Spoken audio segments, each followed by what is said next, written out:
Pessoal, aqui quem fala é o professor Igor Ximenes. Eu me encontro hoje aqui no Infoncursos para ajudar vocês a alcançar o tão sonhado objetivo do concurso público.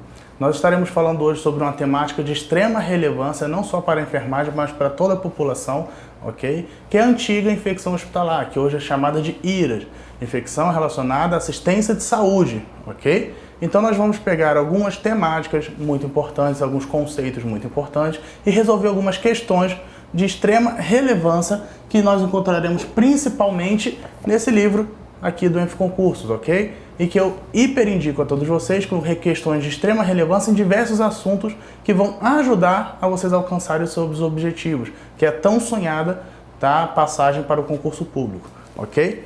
Começando, nós estamos aqui hoje para, como eu já disse, resolver algumas questões. Mas antes de resolver algumas questões, eu não tenho como deixar de falar com vocês sobre a portaria 2616 de 98, ok? Que regulariza e cria o programa de controle de infecção hospitalar, ok? Então, essa portaria, como eu já disse, é do ano de 98, tá? É uma portaria de extrema importância porque ela nos dá a normativa e direciona o que é CCH. O que é CCH, professor? É a Comissão de Controle de Infecção Hospitalar. Ela dá direcionamento para as funções, ok? Para quem vai fazer parte dessa comissão e também diferencia os tipos de comissão. Como assim, professor? Nós temos aqui a parte executora e a parte consultora, tá? Que nós vamos adentrar mais adiante na nossa aula, ok? Para começarmos a falar, eu quero ler essa primeira normativa para vocês aqui da própria portaria, para a gente comentar um pouquinho em cima dela.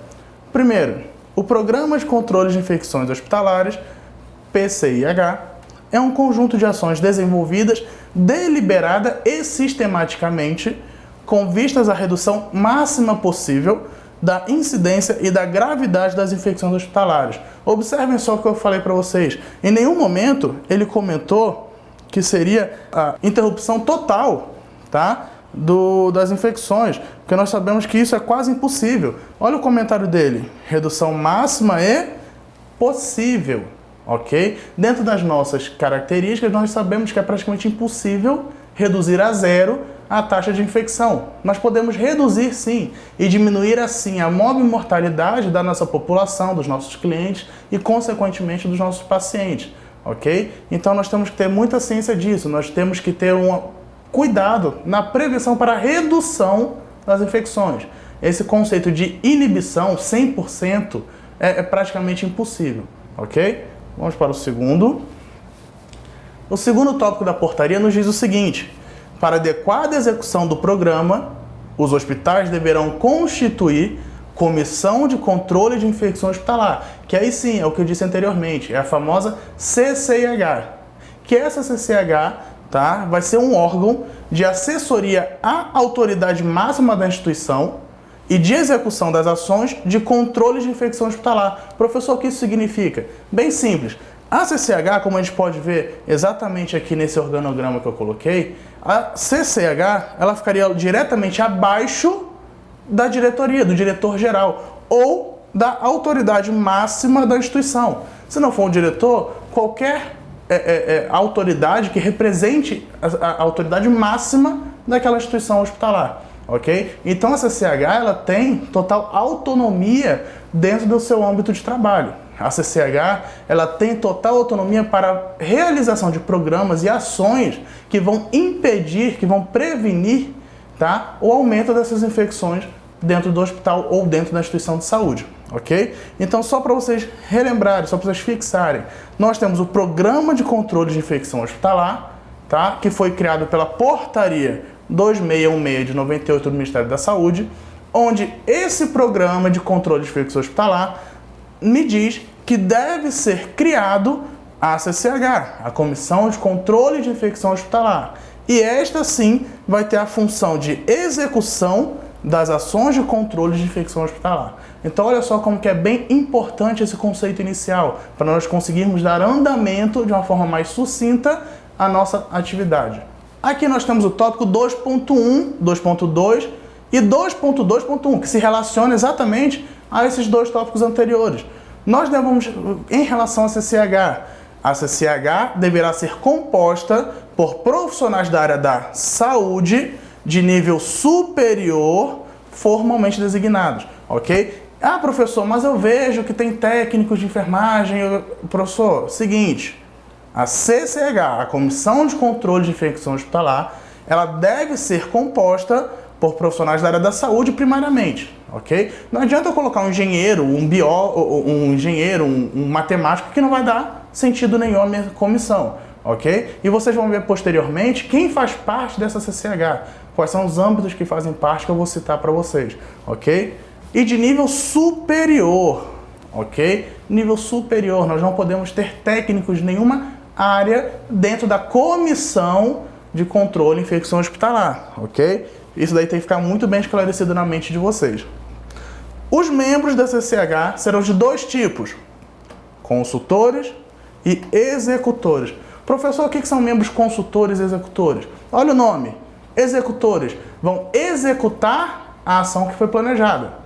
Executores vão executar o que foi programado para realizarmos uma profilaxia, uma prevenção a infecções hospitalares, a qualquer tipo de infecção, ok? E dentro dessas programações, dessas ações, quem vai realizar? Os membros consultores, ok? Então, os membros consultores, eles vão ficar pela parte de analisar os dados, de levantar alguns novos estudos, de verbalizar e criar programas de ação de acordo com a característica de cada setor, de cada paciente. Programas que nós temos, por exemplo, instituir treinamentos para todo o hospital. Instituir, que eu digo, na ação de programar. Quem vai realizar esses treinamentos?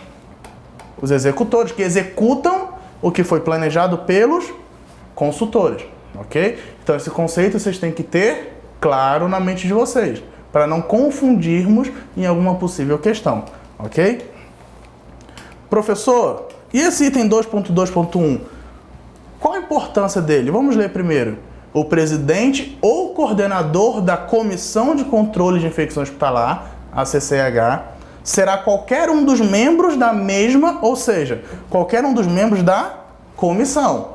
Não pode, por exemplo, ser um membro de outro setor que não faça parte da CCH, tá? Por exemplo, nós temos um enfermeiro que é muito bom, que sabe bastante sobre infecções hospitalares, mas não faz parte da CCH. Então, esse enfermeiro, mesmo com total relevância, não poderá ser presidente ou coordenador da comissão, ok? Indicado pela direção do hospital. Opa, então quem indica esse presidente ou coordenador? A direção geral, ok? A autoridade máxima do hospital. Poderá ser feito por meio de votação, independente disso. Quem realizará a indicação é o diretor do hospital, a diretoria do hospital, ok? Não é a votação dentro da própria comissão. É a autoridade máxima do hospital que, dentro dos seus meios pessoais ou institucionais, realizará essa indicação do presidente da Comissão de Controle de Infecção Hospitalar, ok? Então, quem faz parte dessa CCH? Os membros consultores. Quem são os membros consultores da Comissão de Controle de Infecção Hospitalar? Primeiro, nós temos o serviço médico, ok? Os médicos, alguns médicos fazem parte da CCH. Nós temos o serviço de enfermagem, obviamente, tá? Enfermagem sempre dentro de todos os programas relacionados à saúde. Serviço de farmácia, porque aí entra aquela questão dos antibióticos, dos antimicrobianos, que nós temos algumas ações dentro da parte de antimicrobianos para também evitar infecções hospitalares, ok? Laboratório de microbiologia, e aí o laboratório é de extrema importância, porque os laboratórios que vão fazer esse isolamento e identificação do patógeno, tá? Vão identificar, por exemplo, qual a bactéria que está causando uma pneumonia no paciente, que isso pode determinar até se a infecção é de nível hospitalar ou comunitário, que é outra questão que a gente vai ver mais à frente. Então, os laboratórios devem sim fazer parte dessa Comissão de Controle de Infecção Hospitalar, ok? E a parte de administração do hospital, tudo bem? Lembrando a seguinte questão: em membros consultores, em relação aos membros consultores da CCH, dos hospitais com menos de 70 leitos são apenas representantes do serviço médico e de enfermagem. Ou seja, eu não preciso ter, só voltando aqui, Ou seja, em leitos com menos, os meus hospitais com menos de 70 leitos, eu só preciso ter como obrigatoriedade serviço médico e serviço de enfermagem. Então, em instituições e hospitais com menos de 70 leitos, eu não tenho necessidade de ter o serviço de farmácia, laboratório e a parte administrativa dentro da CCH. Eu posso ter um conselho de comissão hospitalar, de infecção hospitalar, somente uma parte médica e de enfermagem. Olha a relevância da enfermagem dentro desse programa de controle de infecção hospitalar. Tá? Nós temos a prioridade frente a outras categorias que também são muito importantes dentro dessa prevenção. Ok? Continuando. Os membros executores, ok? Então já vamos entrar na parte dos executores. Os membros executores da CCH, tá? Representam o Serviço de Controle de Infecção Hospitalar, ok? Serviço de Controle de Infecção Hospitalar. Em alguns hospitais nós não temos essa palavra serviço, é somente controle de infecção hospitalar. Em sua grande maioria, nós encontramos sim SCIH, que é aquela parte mais ativa, ok? Que dentro da parte da consultoria, dos consultores, vão planejar as ações, ok? Que vão ser desenvolvidas na prevenção dessas infecções hospitalares. E os executores, como o próprio nome já diz, vão realizar essa execução. Vão lá nos setores, vão realizar o treinamento, vão especificar os antimicrobianos para os outros médicos, vão realizar novas normativas, vão instituir novas normativas, ok? Então os executores, como o nome já diz, como eu repito, vão executar as ações planejadas, tá? Então, os membros executores da CCH representam o Serviço de Controle de Infecção Hospitalar e, portanto, são encarregados da execução das ações programadas de controle de infecção hospitalar. Então, aqui especifica tudo que eu disse anteriormente. Olha esse tópico que é muito importante. Os membros executores serão, no mínimo, e não esqueçam disso aqui, no mínimo, 2 técnicos de nível superior da área da saúde. Lembra que anteriormente eu falei que não poderíamos ter membros da CCH que não fossem de nível superior? Aqui especifica que até para a parte de executores também precisamos de nível superior. Continuando, 2 técnicos de nível superior da área da saúde para cada 200 leitos ou fração desse número, com carga horária diária mínima de 6 horas para o enfermeiro e 4 horas para os demais. Ou seja, o que isso significa? O enfermeiro, em sua maioria, vai trabalhar durante 6 horas. Outras categorias vão trabalhar 4 horas. Olha só a importância da enfermagem dentro desse programa. Até dentro desse programa o enfermeiro trabalha mais, né? Nós sabemos que a enfermagem hoje tem um papel fundamental dentro da saúde, dentro de um hospital, que hoje em dia a saúde é muito difícil sobreviver sem a enfermagem, ok? E muitas vezes a enfermagem não é bem representada, não é bem vista dentro dos próprios hospitais. E nós precisamos aderir quanto a isso e lutar pelos nossos direitos, porque faz parte da enfermagem, ok? Mas só voltando aqui, a enfermagem vai trabalhar dentro de 6 horas dentro desse programa. E as outras categorias, 4. Lembrando que nós deveremos ter no mínimo 2 técnicos de nível superior para cada 200 leitos. Então, supondo que nós temos um hospital com 400 leitos, nós devemos ter pelo menos 4 enfermeiros ou qualquer técnico de nível superior da área da saúde a cada 200 leitos. Ah, professor, e se eu tiver, sei lá, 450 leitos?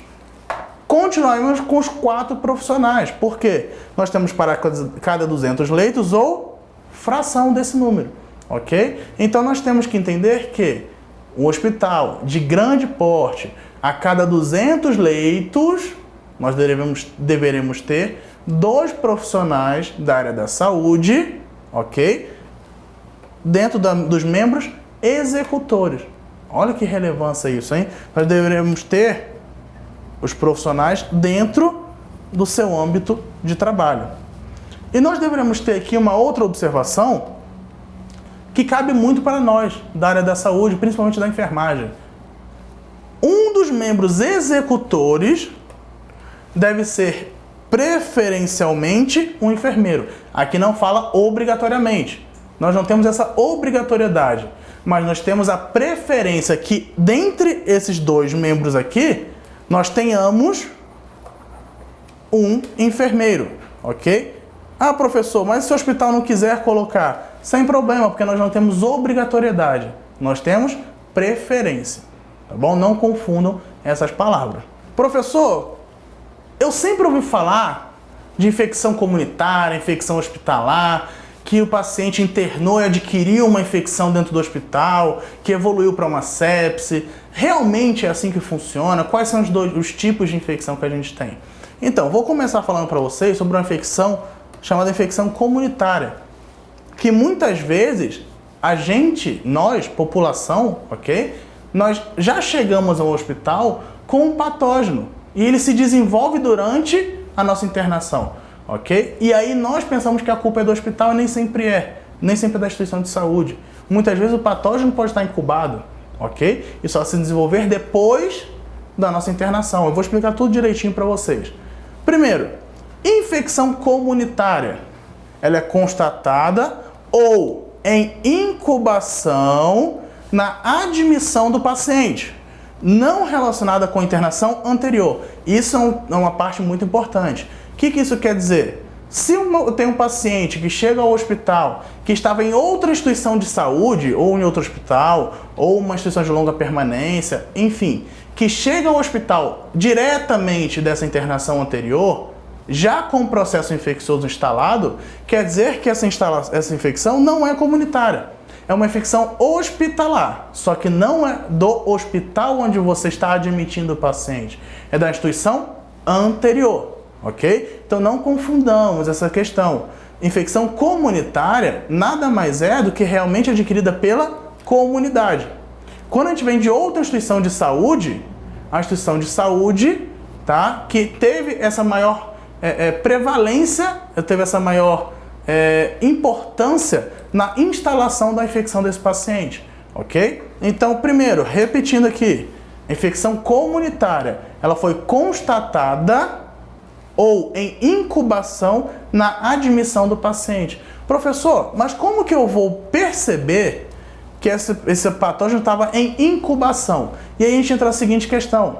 Lembra que eu falei daquela parte do laboratório dentro dos membros consultores da CCH?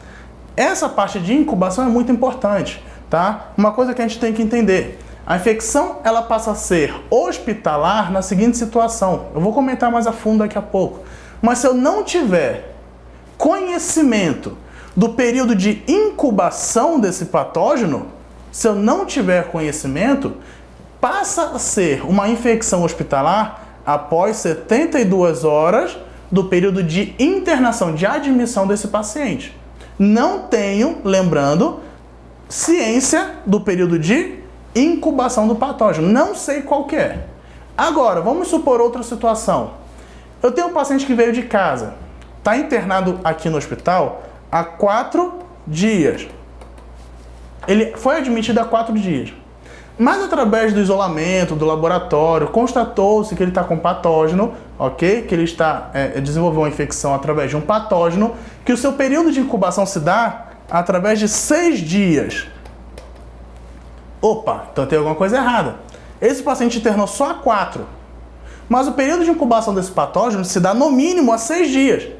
Então quer dizer que esse paciente já internou com o patógeno incubado. E aí essa infecção deixa de ser infecção hospitalar e passa a ser infecção comunitária. Então olha a importância do laboratório dentro desse processo. Ok? Continuando aqui. Associada à infecção comunitária, ela pode ser associada à complicação ou à extensão da infecção já presente na admissão. Ou seja, aquela infecção que o paciente já chegou. Um exemplo claro, o paciente chegou com infecção de trato urinário, a famosa ITU, não é? Ele chega de casa com essa infecção já instalada, ok? E aí associada à complicação ou extensão da infecção já presente. Ou seja, essa infecção já é a mesma do período que ele foi admitido. Ela somente teve uma progressão, ela somente teve uma complicação. tá? Só teve uma extensão, como o próprio termo já diz, tá bom? E agora olha só a observação, exceto se houver troca de micro-organismos. Como assim? O paciente, esse mesmo exemplo, o paciente chega com uma infecção de trato urinário, ok? Desse micro-organismo que ele veio de casa, tá? Foi admitido com febre, tudo direitinho, só que o paciente piora. Realiza-se uma nova cultura e verifica-se que ele chegou com o micro-organismo A, no período da admissão. Depois de alguns dias, vamos supor de 2, 3 dias, constatou-se que essa piora dele se deu por uma troca de micro-organismo. Foi o micro-organismo C. Então quer dizer que esse micro-organismo A deixou de existir, ok? Não é mais o causador da extensão da infecção. E que esse micro-organismo C, sim, pode ter sido adquirido dentro do hospital. Então, se eu tiver uma troca de organismo, ela deixa de ser infecção comunitária e passa a ser infecção hospitalar, tá? Resumindo, paciente internou já com patógeno, infecção comunitária. Esse patógeno foi trocado, houve uma troca desse micro-organismo dentro do período de internação do paciente. Então, deixa de ser comunitária e passa a ser hospitalar. Tranquilo? Continuando, as infecções de recém-nascidos associadas com bolsa rota superior a 24 horas. Professor, o que é bolsa rota? Não me lembro o que é bolsa rota. Tio Igor explica para vocês. É o seguinte, bolsa rota é o famoso rompimento de bolsa de água. Lembra quando a mulher está grávida que a gente fala, a bolsa estourou? Então, bolsa rota é quando tem o rompimento dessas camadas e que o líquido é extravasado, em que o paciente, que é a paciente, fica com porta aberta de contaminação para o meio ambiente. Quando esse rompimento ultrapassa 24 horas, nós temos sim a indicação de que ela chega ao hospital, ok? Se houver sinais e sintomas, tiver indícios, como uma infecção comunitária. Então vamos supor a mãezinha está lá em casa, lá no interiorzão, a bolsa rompeu e ela ficou mais de 24 horas em processo de parto e não chegou ao hospital. Então, se ela chegou ao hospital em um processo infeccioso, ok? Ele é considerado infecção comunitária. Por quê? Porque ultrapassou 24 horas. Agora, se eu tenho uma mãezinha que a bolsa rompeu, a bolsa rota foi inferior a 24 horas, ela está em casa vendo sessão da tarde, a bolsa rompe e ela sai correndo para o hospital. Ela chega lá em 6 horas, vamos supor, mas chega com um processo infeccioso da mesma forma. Após esse recém-nascido apresentar um processo infeccioso relacionado a 6 horas, quer dizer que ele deixa de ser comunitário e passa a ser infecção hospitalar. Então, esses sinais e sintomas que o paciente, que o recém-nascido vai apresentar após o seu nascimento, me diz se ela é infecção comunitária ou uma infecção hospitalar. Recém-nascido com infecção relacionada à bolsa rota, aquela mãezinha lá que demorou mais de 24 horas para procurar o hospital, relacionada a 24 horas de bolsa rota, infecção comunitária. Aquela mãezinha que chegou ao hospital antes das 24 horas e o recém-nascido, mesmo assim, apresentou um processo infeccioso relacionado a menos de 24 horas, quer dizer que esse processo infeccioso é uma infecção hospitalar, provavelmente adquirida na maternidade. Ok? Eu falo provavelmente porque a gente não tem como confirmar dentro do nosso estudo, mas provavelmente foi adquirido no processo de nascimento dentro da maternidade, tá bom? Outro conceito, em recém-nascido, a aquisição por via transplacentária ou congênita, ok? É conhecida ou foi comprovada. Exemplo, aquela mãezinha que possui HIV positivo, ok? Possui toxoplasmose, possui sífilis, tá? Se a gente tiver como comprovar que essa transmissão foi por via transplacentária, ok? Nós teremos uma infecção comunitária, porque não teve culpa do hospital, não foi um germe adquirido dentro do âmbito hospitalar, e sim passado de mãe para filho, tá? Esse conceito é o mais simples de todos. Agora, infecção hospitalar, professor, nós já sabemos o que é infecção comunitária. Infecção hospitalar, na verdade, ela é relacionada com internações ou procedimentos hospitalares, tá? Lembra que eu falei anteriormente que é conhecida como infecção hospitalar, aquela que a gente não tem conhecimento do período de incubação do patógeno e o paciente é admitido e começa a apresentar os sinais após 72 horas da sua internação? Esse período aqui não é uma obrigatoriedade. Ele pode apresentar uma infecção hospitalar antes das 72 horas. Como assim, professor? Vamos supor um paciente que chegou, nós tivemos que realizar um procedimento, por exemplo, um cateterismo vesical, antes das 72 horas. O paciente internou e no momento da internação foi necessário realizar esse cateterismo. Se ele pode apresentar um processo infeccioso logo após, 24 horas. Ué, professor, mas não foi antes das 72 horas? Sim, mas foi relacionado a algum procedimento hospitalar, ok? Então, nós temos o seguinte conceito. Infecção hospitalar é relacionada com internação ou procedimentos hospitalares, tá bom? Ah, professor, e se ele realizar um procedimento hospitalar e for para casa, não ficar internado, é considerado também uma infecção hospitalar ou uma infecção comunitária? E aí vai depender. Se ele realizou, por exemplo, o cateterismo e foi para casa e apresentou uma infecção de trato urinário após esse processo, mesmo estando em casa, é considerado uma infecção hospitalar, porque foi em decorrência do procedimento hospitalar que ele realizou, ok? Continuando. É adquirida após a internação do paciente, como eu já falei, tá? Não tem como uma internação hospitalar ser adquirida antes da internação. Ok? Então, a infecção hospitalar é adquirida após a internação do paciente e a procedimentos hospitalares. Manifestada durante a internação ou após a alta. E aqui eu deixei frisado após a alta, por quê? Vamos supor que nós tenhamos, e esse período aqui é muito importante após a alta. Nós temos aqui, por exemplo, alguns procedimentos cirúrgicos até, que em alguns casos são considerados hospitalares até 1 ano após a cirurgia. Um exemplo claro, prótese de joelho. É uma cirurgia limpa, uma cirurgia tranquila, mas se após, 1 ano, apresentar uma infecção nessa prótese, nessa incisão, que já nem existe mais incisão, mas nessa prótese especificamente, tá? Ainda é relacionada ao procedimento que foi realizado no hospital 1 ano atrás, tá? Então nós temos que ter a ciência, manifesta durante a internação ou após a alta, tá? Essa alta do paciente, é claro, dependendo do procedimento, nós vamos ter essa infecção por até 1 ano após a alta do paciente, como eu já citei agora, um procedimento cirúrgico, ok? Professor, cita outro exemplo dessa alta. Esse paciente do cateterismo. Esse paciente chegou, foi internado, chegou com distensão abdominal relacionada à retenção urinária, foi passado o cateterismo nesse paciente, foi realizado o cateterismo nesse paciente, e esse paciente passou 2 dias, foi liberado para casa, tá? Depois de 1 dia em casa, ele começou a apresentar febre, começou a apresentar suor, sudorese excessiva, apresentou sinais e sintomas de um processo infeccioso.